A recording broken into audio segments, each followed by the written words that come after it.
Nous comprenons ce que signifie le message des 3 anges d'Apocalypse 14. Le premier ange parle du jugement de Dieu qui aura lieu dans le ciel avant le retour de Christ. Daniel 7, 9, 12, 2 Corinthiens 5, 10.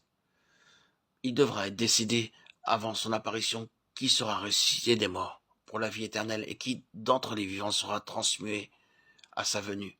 1 Timothée 4, 15, Jean 5, 27, 29, Apocalypse 25, 6. De plus, la Bible parle d'un jugement ayant lieu dans le ciel, après les 1000 ans, après le retour de Jésus, auquel tous les fidèles prendront part en prononçant une sentence sur les morts incrédules et les anges déchus. Daniel 7, 22, 1 Corinthiens 6, 2, Apocalypse 24. Cette sentence sera annoncée et exécutée après les 1000 ans à la résurrection des incrédules. Jean 5, 29, Apocalypse 27, 15. Les 10 commandements sont le critère immuable au jour du jugement de Dieu. Ecclésiaste 12, 13. Matthieu 7, 21, Apocalypse 11, 18. Ils sont reflétés dans l'attitude exemplaire de Jésus. Philippiens 2, 5, Romains 15, 5. Il en est dit ceci. Je veux faire ta volonté, mon Dieu, et ta loi est au fond de mon cœur. Psaume 49. Jean 6, 38. Hébreux 10, 9.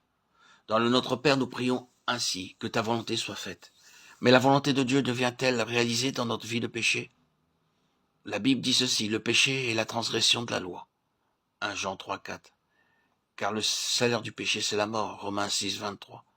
Alors, lorsque nous entendons de la bouche du prophète, un Éthiopien peut-il changer sa peau et un léopard ses taches ?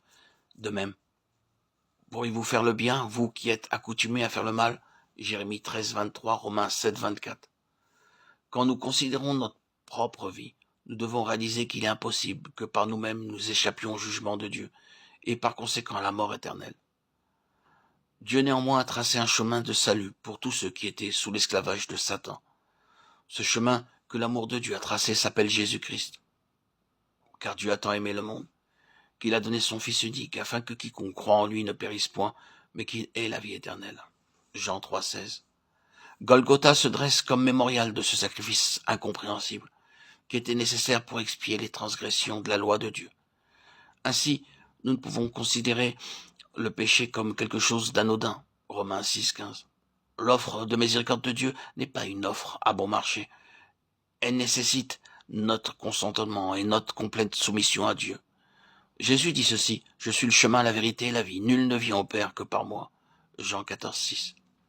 Dans sa vie, Jésus nous a montré le chemin vers son Père et le chemin vers la vie éternelle.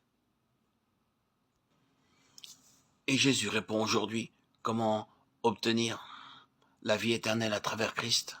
Lorsqu'il répond aujourd'hui comme par le passé, observe les commandements et suis-moi. Matthieu 19, 17, 21. Je vous invite à lire 1 Pierre 2, 21. Apocalypse 14, 4. La vie de disciple pour nous aujourd'hui consiste à étudier la vie de Jésus racontée dans les Saintes Écritures. Jean 5, 39, 8, 31, 32. À obéir à sa parole. Jean 3, 36, Hébreux 5, 8, 9.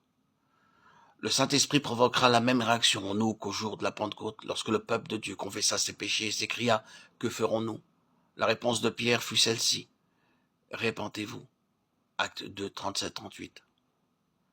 À une autre occasion, il dit ceci « Répentez-vous donc et convertissez-vous pour que vos péchés soient effacés » Acte 3, 19.